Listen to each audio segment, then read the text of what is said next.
Welcome back to episode number 13 of the Income Insights podcast. I'm your host, Denny Neidhardt, and alongside me, once again, we got income founder and shareholder, Kimmo Rytkönen. Kimmo, good to see you again after you had a short break for the December episode, obviously. Did you start off well this year, since we're already in full swing in 2025, 2 weeks in? Yep. Yeah. Thanks for having me once again. And yeah, it was a good short holiday in that sense. The holidays turned out to be so that these spare days, everybody was out of office, so you got a good, I guess, a week off and so forth. So otherwise, yeah, all good. Working out, starting strong. We're trying to read books again this year, but we'll see how time allows. Is that part of your New Year's resolutions as well? Sort of. I don't do resolutions in that sense. I mean, like it's a little bit. How would I say? I try to do things differently than Year's resolutions. But yeah, I've been more listening to podcasts than others. But it would be nice to have time to read a good book.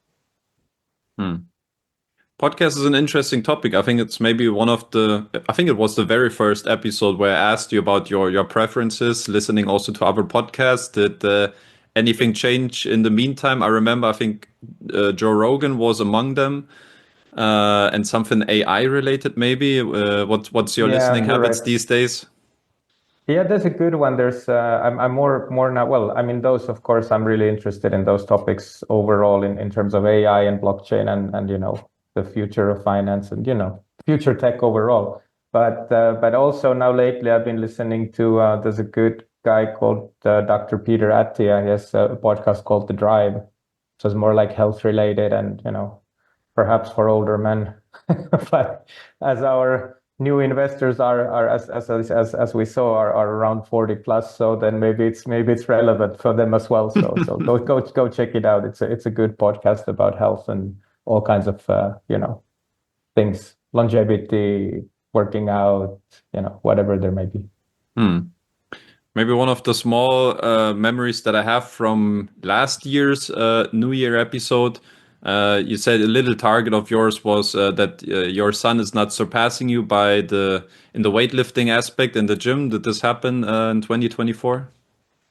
No, he's still not surpassing me, but yeah, he needs to go to the army, so he needs to do more endurance than weightlifting. So I get a pass. So maybe get another 12 months to Yeah, something maintain along those to status maintain status quo quo. or superiority or whatever you call it, right? So it'll happen, I'm sure. All right, but the odds are good. It's not gonna be this year. But let's see. You never know in the army. Maybe there's also some weightlifting involved. All right, good. Well, look, the target for today, obviously, it's the first time we get together in 2025. And I think, just as last year, let's start off with a small recap episode where we quickly summarize the most important happenings and developments surrounding Income Marketplace in 2024. Now, I would like to start off with the same question that I asked you 12 months ago. I'm not sure if you remember when we had the New Year's episode, I was asking you how satisfied you were with the performance of Income Marketplace in the previous 12 months on a scale from 1 to 10. First of all, do you remember what you answered back in the day, 12 months ago? I don't, but maybe you can help me out with that. Well, you gave a good 7 out of 10. Okay, that was for The effort, I'm sure. Yeah, you said the main points why you deducted a couple points where you had no new lenders being onboarded that year, and you said the platform was a bit constrained by the lack of assets. Now, obviously, I don't want to guide you now towards an answer for No, this year, but obviously, I want to know what's your verdict in terms of 2024. Again, scale 1 to 10. What's your score, and maybe you can also argue your score and why you would give that voting for income. let's give it, I don't know, give it 8.5, somewhere between 8.5 and 9 in terms of if you look at the year as a whole. We got new LOs, right? So significant improvement from previous year. We got the good changes in the team in that sense. So I think the people are better aligned now. Also, we see investor growth, right, and we're no longer constrained by the cash drag so much. I mean, there's certain aspects of that we can cover, but overall, the assets there are assets to invest in. Maybe the small minus that I would give is, remember we were talking about 20 million as a target, so we slightly missed it. So we ended up at around 19 million, and that's mainly due to Danarupiah scaling down a little bit to prepare for those regulation changes, right? So, but the new ones picked up the slack pretty nicely, and an investor base is growing. So let's put it 8.5 to give a gradual increase to next year as well, and room for improvement. From my perspective, sounds like a fair judgment. I would also, aside from the AUM, which you slightly failed, I would also argue the recovery rate has improved, obviously by growing the portfolio, but there has been some progress, obviously, in terms of ClickCash. It's not fully recovered yet, but we're kind of getting there. And at the same time, also looking at other market alternatives, I feel like still like competitive interest rates. I think that's a topic that I would also like to address within this kind of episode, kind of market trends that we can observe right now or also in the previous months. So overall, I think that's a fair judgment of the income performance also from my personal perspective. Now that you mentioned assets under management, you started at 10.7 at the beginning of 2024. You ended up 19.2 million. There was an initial dip, which kind of took you, let's say, a little bit a step backwards at the beginning of 2024. I think you dropped down to around 8.5, something like this. Maybe lack of supply here. But then constantly, month by month, I would say on average, you gained 1 million for your portfolio, and then just roughly missed out on the 20 million for the annual target. It's kind of, we can see or observe kind of a similar pattern right now because the portfolio is again shrinking a bit. Is that again down to Danarupiah a bit with their with the trend that started off the end of last year, or what does it come down to? It's fluctuating, right? So it's between 8.9 and 18.9 and let's say 19.1 or 2, right? So it's fluctuating there. Mostly Danarupiah, obviously.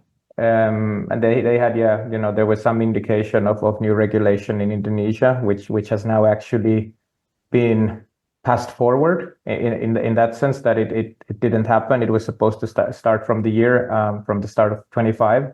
But the OJK has informed the lenders, the local regulator, that they're pushing forward with their pushing the timeline forward for these cuts. So essentially, causes a little bit of how would I say, anxiety in the market, and brings in unknowns. When will it happen or not? But I assume Danarupiah will return quite nicely to provide a steady supply. So I think that's the main thing, right? And then obviously, the Christmas season now over, that's usually a big listing time for LOs and so forth. So, and we have some new products coming in. I think those will nicely pick up the slack there. Yeah, and I think the million you mentioned, I think that's realistic at the moment, unless nothing extraordinary happens. I think around 1 million a month is a good growth, steady growth. That's achievable even in 25. Just a very quick side comment for all the listeners or viewers of this podcast. We're not addressing too much the targets in terms of 2025, as we have an episode planned next time around with Income CEO Lavrenti Tsudakov, where we will go a bit more into detail about the targets in terms of 2025.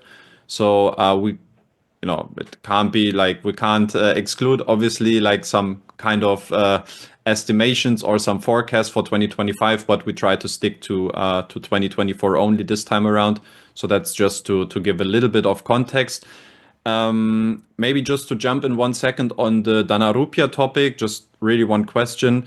Obviously, with the regulation going down, how do you personally see the the positioning of Danarupiah in the Indonesian market, because obviously we know APR caps regulation.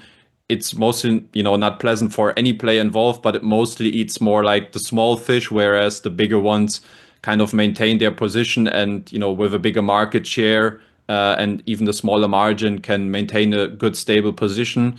How do you see the overall market position of Danarupiah in Indonesia and maybe also of Dana Bijak, which from my perspective is obviously then also affected, but being a bit one of the smaller players in the market? Yeah, so I think it depends a lot in terms of where you are in the food chain, in that sense that the larger ones tend to be on the better positions in App Store if they use apps, and if not, then on the better positions in Google as they have the money to maintain it also.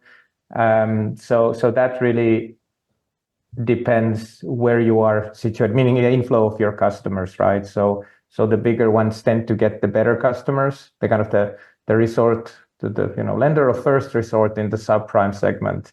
And then the smaller you get, then the closer you get to this sort of lender of last resort, where the NPLs are higher.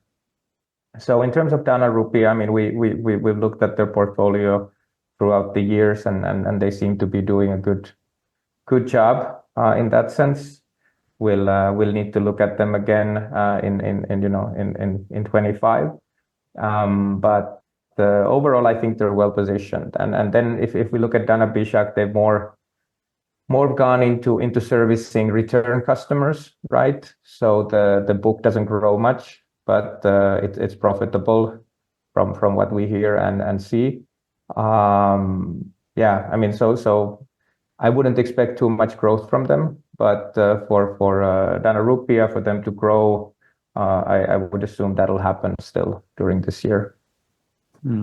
All right. That's a slightly positive outlook then in terms of Danarupiah. Obviously, still the biggest player on income in terms of the outstanding portfolio. So would be obviously very important to keep this pillar alive and healthy, on healthy legs then moving forward. Okay, yeah, let's talk about the new lenders. Obviously, you failed to onboard any new ones in 2023. Now, 2024, we had Curren Auto, we had Ibancar and Sandfield Capital.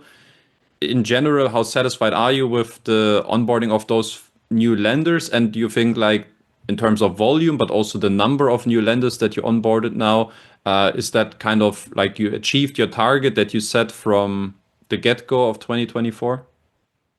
Yeah, I think like one lender every 3 months is doable, but it's not always about quantity. We need to also balance the demand, right? So in that sense, bringing a lot of new ones at the same time, especially if they're smaller ones, then the question is that will they have enough assets to list, and will they have enough assets to be invested in? I mean, from investor side. So it's a balance, but I think 3 lenders a year is good. I'm more personally, I mean, Lavrenti has his own goals, and you can discuss those with him then. But personally, I'm looking mostly at the overall outstanding amount, because that's what drives revenue, and that's what drives basically the drives the company. So however it is composed, doesn't matter too much. Obviously, diversified risk in terms of lenders is always good. I mean, that's what investors generally tend to like. So maybe they would like to see more bigger ones, and not just Danarupiah being a significant chunk. At the same time, Danarupiah is the only one that can provide at the moment relatively short term, right? So that's something for the cash flow and what investors tend to like. Although they are moving into longer term loans at some point, just to mitigate the overall regulatory uncertainty, let's say it this way. I'm on the APR caps. Do you have, in terms of the new lenders, any maybe particularities that you can or want to share in terms of, like, you consider this for you personally, like a good success story to have them now on income, whether it's, to have with Sandfield now the area of civil litigation funding, or Ibancar being a very reputable player in the industry that's on the market, profitable for many, many years. What makes you excited about the new additions that came in 2024? And maybe you can share some some background information on, the sales cycle, so as such, or just something that gets you excited about those new additions? Yeah, I think, I mean, if we start from Ibancar, I think the really good thing about it is that it enabled us to also onboard institutional capital, right? So as you said, they're well established and so forth. So as we had in our blog post as well, if for those who haven't seen, we have a blog post that recaps 24 on getting.com/blog. So you may want to take a look, but even there we highlighted that institutional capital started flowing, which is good. I mean, that's the maybe the most exciting part about it, right? And now we're making plans with Ibancar in terms of how much they would grow this year, and so forth. So that's really good. I mean, that's the hands down, I think, the best development, because we really want to move into that institutional capital side as well. Maybe just quickly, sorry to interrupt, yes. just 1 second, because maybe to navigate that bridge, because it was institutional investors that were encouraging Ibancar to join Income Marketplace because they felt more confident to deploy the funds than on your platform, if I remember correctly. Yeah, they said that they were looking for something new, and we've talked with them for years already, so they've gotten to know us, and we've done some due diligences with them, and yeah, they basically said, hey, if you guys could onboard these guys, we would be happy to cooperate, and then essentially that's where it took off. So that's good. That's awesome. And then if we look at the litigation funding or litigation, I think for me, the exciting part is to open these new types of loans.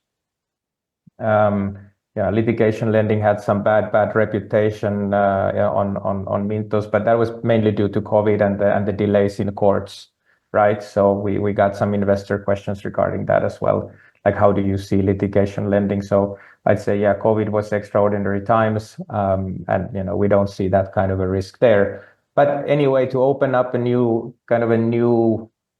product line, if you may call it, then that obviously expands our sales pipeline as well, because now we can go to others doing similar. Once we have figured out the structure, once we have figured out like the UK market, then it's much easier to onboard new ones. So I think this is something that we want to continue, is trying to figure out new assets or new types of loans that can be onboarded. That's a very good bridge also for the next topic that I wanted to address, which is loan types. Interesting information have been shared on the blog post that you already mentioned.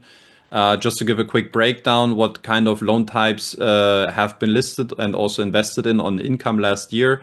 88% have been installment loans. And then on the smaller side, car rental loans, 4.6%, short-term loans, 3.7%, secured loans, 3.1%. Obviously, then the litigation funding loans will join in then as well. So how happy are you that you are kind of opening up those kind of angles that allow you then to attract maybe also different lenders in other verticals? And do you also see there is an appetite from investors to go in that direction, or don't you see like the classic installment loans is the way to go, and this is where also the appetite is of investors? Yeah, I think, well, we look at it as like cash flow assets, right? So anything with a cash flow, or anything with a let's call it a collateral, or anything with a predetermined pay date. So those are interesting, right? That have enough yield to carry also the interest. So obviously, I would hope the investors look at it the same way. Perhaps they don't, but or perhaps they may. But we look at it really more from that perspective, that anything that fits is positive, because it opens up the pipeline. So like, litigation lending, Sandfield is not the only one doing it. So now once we figured it out, we can continue with those. And the same goes for all the products, right? To expand the kind of opportunity for sales. How do you look at liquidity? Because we've seen kind of a trajectory in terms of Danarupiah, ITF towards longer term loans. Obviously, at times being the necessary evil due to regulation in parts, launching different products. How can you balance the different market shifts and then also the interest of investors, especially not having a secondary market or any early exit option on income to still maintain a certain degree of liquid assets? Yeah, well, that's the question, right? So I did go through before the podcast a few other websites, also let's say platforms as well, and went to see how their listings look, and the trend seems to me that quite long loans are listed. Yes, granted, some of them have secondary markets, but how liquid are they? There, that's another question always, right? Um, and the interest rates have gone down, right? So that probably comes from the fact that these traditional installment loans often carry APR caps, and often are maybe the customer acquisition is expensive. So I think companies are all the time looking like what can we actually list, right? So what would be the product that fits? So that's why buy now pay later. We look at factoring loans for SMEs instead of the normal direct lending. We looked at some, non-performing loans, kind of like, loans in collection as an asset class and so forth. So I think in the end, it all boils down to doing the due diligence, taking a look at what's the risk level, can we list them, and then essentially seeing if they can provide enough yield for it to be interesting to investors. Because like I said, on the other platforms, we can see interest is going down. We try to maintain what we can, but of course, it's the reality of the LOs. They can pay as much as they can. So I don't think it's like we don't want to pay the investors. It's just that our margins are going less and we have a duty to shareholders and so forth and so forth. So that's probably the short gist of what we're trying to achieve. Again, here a very nice bridge with one topic that I wanted to address. Pointed out already earlier, it's low interest rates.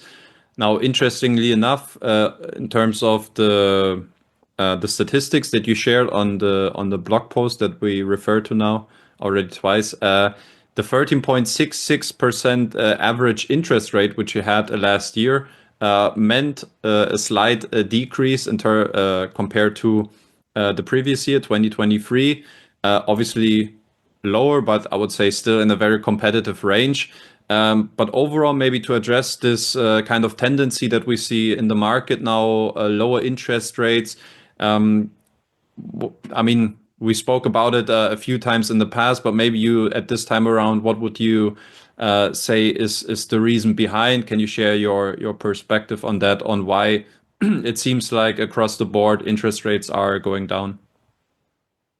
I guess it's a matter of of course some of the platforms, the larger ones, they have much more supply from investors, right? So the LOs don't need to pay that much. So that's clearly one thing.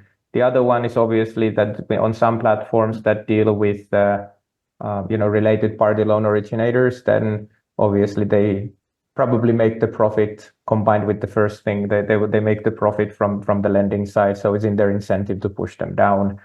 And then the third is of course the market dynamic. Now Euribor is coming down, so when the LOs look at should we put bonds out, should we go for bank lending, should we go this and this and this, and then the question is how competitive is P2P. So I think in that sense P2P funding is tied to the Euribor rates, because it's essentially a question of alternatives to the LOs.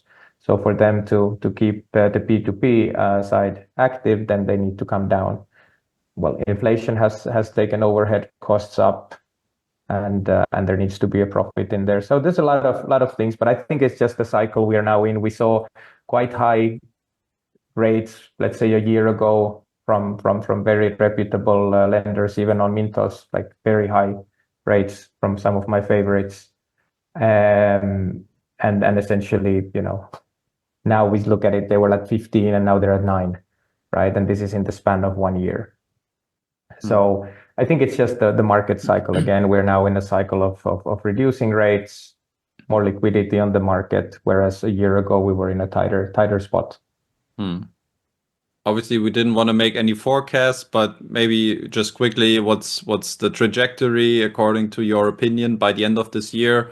Where the interest rates moving? We think we will hit an upward cycle again this year, or is that something that investors will have to prepare now for a longer period of time? Oh, you mean Euribors or in general? General, the interest rates, and let's say specifically on income, because you understand obviously your lender business better than maybe with other ones. So I mean we're trying. I think Euribor as such will keep dropping. In US of its own thing, and their economy is totally different from what I understand.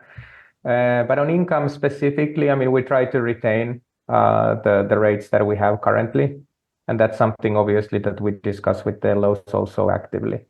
If there is a need to drop, well, then we need to discuss it. If they want to get faster funding, then we do realize that the sort of 12 plus seems to be the point where they are. But even cheaper loans get funded. So I would say let's try to remain and keep the status quo. One lender that I would like to address is ClickCash. Obviously, there has been some progress in 2024 in terms of recovering funds, but it's quite visible that the effort came mostly on income side to honor agreements and to try to satisfy investors out of their own pockets. Now, giving the recent discussions about funding on ClickCash side, I don't know if that's the right word, but how happy are you in terms of the progress that you made last year in terms of recoveries? And do you feel like that has been enough, or where do you see the situation with ClickCash? Well, I think I'd like to see, zero loans in recovery, first of all. I mean, that would be ideal. Now, then, if you look at it, cumulatively, I think around 100 million plus has gone through the platform. So if you put it into that context, around 100,000+ that's outstanding at the moment, that doesn't seem so much. In terms of funding, yes, I mean, they are actively discussing, actively doing it, things to raise. So let's hope for the best. Personally, I always say that until the money's on the account, the money's not on the account. So we'll see, but let's hope for the best. Maybe to wrap up, some developments worth mentioning from 2024. One, I think you made a quick comment already. Institutional investments, I2 has been onboarded this year. How important has this step been for income, for the growth trajectory, and do you feel like you can fuel even more moving forward? I think there's two aspects to it. One is like the amount of money that they deploy, which obviously helps us grow. But then the other, more importantly, I look at it this way, that to have a reference of a reputable institutional investor coming on board, it just speaks in itself also, and it makes our contacts to other institutions much easier, right? So as I have to always use a reference in that sense. So yeah, I'm happy about that. I think it's still a significant step overall. And obviously, I was trapping again into the mistake of asking for a forecast. Again, something we're going to address, and also with Lavrenti next time around. Maybe the last thing I saw on the blog, close to 58 million have been invested on income last year. You also surpassed the threshold of 100 million, which happened, I think, towards the beginning of the summer, because we then had the special episode in Tallinn. Also here, maybe, I think back then you also mentioned, with the initial plans that you set out from the very get-go, you expected maybe this milestone to be reached a year or maybe 2 years earlier. Still, here we are. What can you say about the next 100 million? Where's the direction going? Yeah, I mean, the cumulative part is an interesting, right? So it more speaks on let's say that the ability of the platform to fund loans, right? So when you look at it cumulatively, obviously, if you have shorter loans, then that pumps it up faster. So that's an important number in terms of seeing how the platform works, and it can pass through significant volume. But still, I'm looking more at the sort of the Portfolio. outstanding amount. Yeah. And then I think I leave that to Lavrenti so that I don't, go and promise something that he hasn't signed off in terms of his budget. So you will have to ask him about that. What's the goal for 25? But I think, yeah, a good growth will be coming this year still. Hmm. And maybe one last thing that I wrote down, financials. When do you think you can share or communicate, or when do you have an idea how 2024 has been going down financially? I think Q1 is probably the timeline. In Estonia, you need to deliver those by June. So that is kind of like the latest, but I'd assume we can get them out faster. We're in the process of closing the year at the moment. So I think that should be earlier this year than it was last year. All right. Yeah, and in terms of profitability talk, we keep this then the timeline projection for Lavrenti next time around. All right, I think that's pretty much about it. Maybe finally you can just comment on something worth mentioning that we haven't addressed, something in 2024 that maybe have been new insights that you got from the company, something that you may be proud of, or just like observations, something that you feel like to address to wrap up really now 2024, you want to speak to your investor community about? I think overall, 20 after a 23, which was dragging, in terms of sales, in terms of growth, in terms of a lot of things, I think introducing Lavrenti to run it was the right decision in that sense. We updated our sales team as well. So one guy left, another one joined. So we got some new energy to boost the growth. I think overall, after 23, 24 was a year of a lot of changes internally and a lot of realignment, what's important, where do we focus, and so forth. And I think all the work that we've done and Lavrenti's done in 24, it'll pay in 25. So I think we're in a very good place today. So that's my short assessment of how things look here at the office. You set the groundwork, and now we're looking forwards to if it pays dividends then in the future. Indeed. All right, cool. Then yeah, thanks for this introduction episode of 2025 with a small recap, obviously.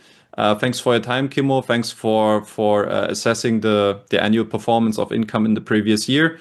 All the best for 2025 and moving forward, obviously, throughout the process. Most likely we will stay in touch and assess if income is still on track then along the way. Yeah, let's do so. That sounds good. Thank you.